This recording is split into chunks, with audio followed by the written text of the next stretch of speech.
Je m'appelle Hazan, mon numéro de matricule est 2348. J'ai 25 ans, j'habite dans les Antilles françaises et je vais vous raconter mon quotidien. Tous les jours, je me réveille à 5 heures pour aller dans une grande plantation. Je dois y couper les cannes à sucre avec une machette. Je dois travailler 6 jours par semaine, parfois plus de 20 heures par jour, pour mon maître, un colon qui vient de Paris. Il est très cruel et m'inflige toutes sortes de tortures. Pour lui, je ne suis pas un homme, je suis un objet. Une fois, je n'ai pas ramené suffisamment de cannes au moulin. Je me suis fait fouetter par le contremaître. Il m'a aussi torturé en m'attachant et en me frappant à coups de bâton. Ensuite, j'ai été enchaîné à un piquet toute la nuit pour me faire comprendre que je devais travailler plus. Quand ma journée de travail est finie, je rentre chez moi, dans ma case. Je l'ai construite avec de la paille, de la terre et des rondins de bois. À l'intérieur, il y a un grand lit de paille et une table pour manger. C'est tout. Je retrouve ma femme et ensemble, nous cultivons notre potager pour pouvoir manger. Ensuite, je dois aller donner du foin au bétail. Il est très tard quand je peux enfin me coucher. Un soir, je me suis enfui car j'en avais marre de me faire traiter de cette manière. J'ai couru en direction des montagnes, mais comme je n'avais plus de force, les chiens du maître m'ont rattrapé. Pour me punir, il m'a fait subir des choses terribles. J'ai eu droit au châtiment des 4 piquets, attaché au sol, il m'a fouetté et m'a brûlé la peau. Ici, c'est comme ça qu'on punit les marrons. Un jour, un député est venu annoncer l'abolition de l'esclavage. Il a déclaré que nulle terre française ne peut plus porter d'esclaves. Ma femme et moi, on s'est pris dans les bras, on a dansé, on était heureux. Fini les tortures, fini les plantations de canne à sucre. Terminé la différence entre noir et blanc. Dans les temps qui ont suivi, j'ai reçu un nom de famille. Je m'appelle maintenant Hazan Marignan.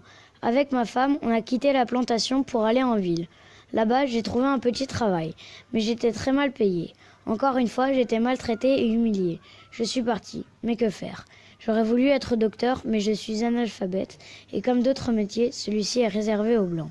Alors, on a décidé de partir vivre dans les montagnes. Là-bas, on a rencontré d'autres marrons qui ne voulaient plus travailler pour leurs anciens maîtres et qui n'ont pas réussi à trouver un travail en ville. Nos enfants y ont grandi, ils nous ont aidés à cultiver la terre et à nourrir nos animaux. À l'âge de 13 ans, ma plus grande fille est repartie en ville travailler en tant que domestique, chez une dame qui l'a bien traitée, et chez qui elle a pu gagner un peu d'argent. J'étais heureux pour elle car elle a pu trouver un travail. Peut-être que ses enfants auront la chance d'aller à l'école, eux. Peu à peu, je suis tombé malade et je suis mort à 52 ans. J'ai été enterré dans un cimetière séparé des Blancs. J'espère que là-haut, la vie sera différente. Je m'appelle Aminata. J'ai également un numéro de matricule 4518. J'ai 18 ans. Je suis domestique dans la maison de Madame Dubois. Elle n'est pas du genre à rire. La vie est assez compliquée là-bas. Je me lève tous les matins à 5 heures pour préparer son petit déjeuner.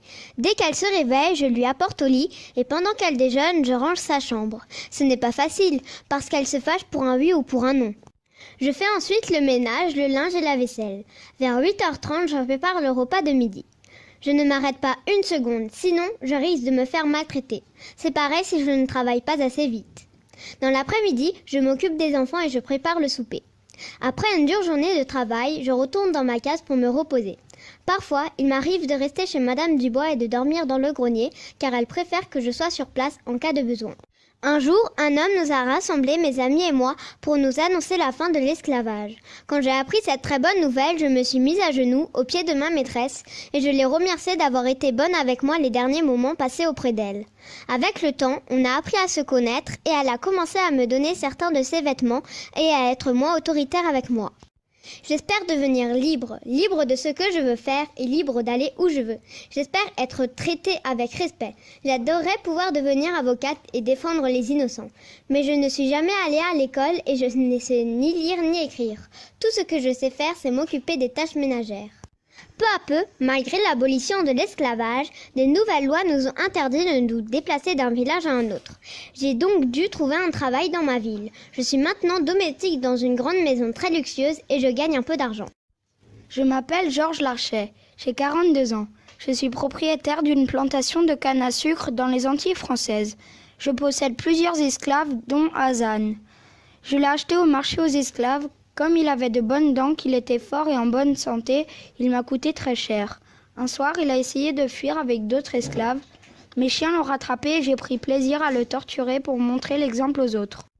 Toutes mes journées commencent de la même manière. Je me fais servir mon café par les boniches qui travaillent chez moi et en déjeunant, je regarde par la fenêtre si tout se passe bien dans mes plantations. Un matin, au printemps 1848, je suis allée en ville prendre un café avec des amis. On a discuté de ce qui allait se passer l'après-midi. Tous les colons et leurs esclaves devaient se réunir en ville à 15h30.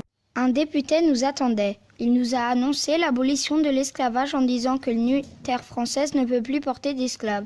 Je regarde autour de moi. Tous les esclaves se prennent dans les bras et s'embrassent. J'ai très peur de perdre toutes mes plantations et mes richesses. Finalement, rien de tout ça n'est arrivé. Après l'abolition, j'ai reçu de l'argent de la France pour compenser la perte de mes esclaves. Beaucoup sont partis dans les montagnes parce qu'ils étaient incapables de trouver du travail en ville. D'autres sont restés travailler pour moi. Ces idiots ne savaient ni lire ni écrire. Ils sont donc restés à récolter la canne à sucre dans mes cultures. Ce qui change, c'est que je ne peux plus les faire travailler autant, je ne peux plus les torturer et je dois les payer. Mais personne ne m'obligera à les considérer comme des hommes. Je m'appelle Thomas Houdin et j'ai 26 ans. Je suis mulâtre. Ma mère Gloria est esclave. Mon père Marc est blanc.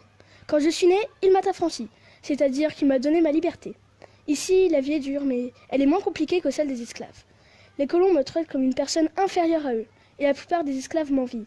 Je ne suis considéré ni comme un blanc, ni comme un noir. Je suis contemètre dans la plantation de mon père. Je traite nos esclaves mieux que lui. J'essaie d'être plus doux avec eux parce que je n'aime pas la violence. Je déteste l'esclavage. Les hommes noirs sont des hommes comme les autres, pas des objets. Quand l'abolition de l'esclavage a été prononcée, je suis tombé au sol tellement j'étais heureux. Je voyais autour de moi tous les esclaves se prendre dans les bras et sauter de joie. Ils étaient remplis d'espoir. Mon père, lui, n'était pas content, les autres colons non plus. Les mois qui ont suivi, beaucoup d'anciens esclaves traînaient dans les rues car ils ne trouvaient pas de travail et beaucoup sont finalement retournés chez leurs anciens maîtres. Certains sont revenus dans la plantation de mon père. Je l'ai convaincu de ne pas trop mal les payer. Pensait-il à ça pour leur avenir ?